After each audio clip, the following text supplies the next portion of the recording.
हा मराठी माणूस वाचायचा असेल तर काय केलं पाहिजे यावरती मी एक विचार मांडतोय की जोपर्यंत म्हणजे गुजराती, मारवाडी, सिंधी, पंजाबी भैया लोकांना, रिक्षावाल्यांना मारायचं, टॅक्सीवाल्याला मारायचं, याने काय प्रश्न सुटत नाही. पण या समाजाने मला सांगा, त्यांनी नगरसेवक निवडून आणले का हो? त्यांनी कधी आंदोलन केलं का? त्यांनी सरकारकडे कधी कुठली मागणी केली का?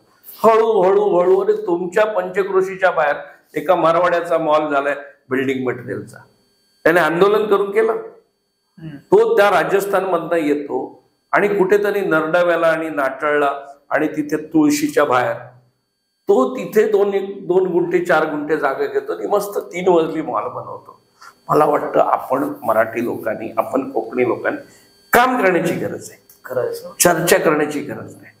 आणि मग तो करू शकतो. बिल्डिंग मटेरियलच्या धंद्यात मी का नाही काम करू शकत? माझे कपड्याचे स्टोअर्स का असू शकत नाही? बिल्डर, अरे जमिनी आमच्या, खोल्या विकत घेणारे मराठी, बिल्डिंग बांधणारे कॉन्ट्रॅक्टर मराठी, फक्त बिल्डर गुजराती कसा का असतो?